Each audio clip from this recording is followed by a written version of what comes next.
১৪ April সন্ধ্যা ৬টা ৩২ minute টিএসসির Raju ভাস্কর্যের পাশে একজন নারীকে লাঞ্ছিত করছে কয়েকজন যুবক, আর তাকে বাঁচানোর চেষ্টা করছেন এক ব্যক্তি।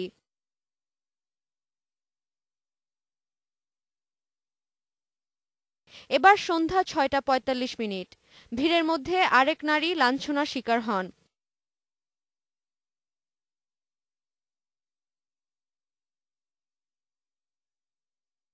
এর কিছু পরই ৬টা ৪৬ মিনিটে একই জায়গায় আরেক নারী লাঞ্ছিত হন।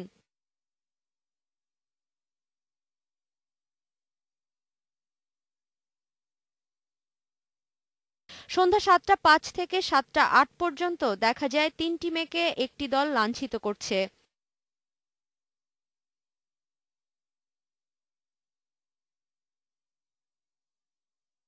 পরিস্থিতি নিয়ন্ত্রণে আনতে লাঠিচার্জ করে পুলিশ, তবে কাউকে আটক করা হয় না। এভাবে সন্ধ্যা ৬টা থেকে সোয়া ৭টা পর্যন্ত একইভাবে প্রায় ১০টি ঘটনা ঘটে, আর এসব ঘটনা ধরা পড়ে সিসিটিভিতে। ফুটেজ দেখে এসব ঘটনায় জড়িতদের চিহ্নিত করার চেষ্টা করছে পুলিশ।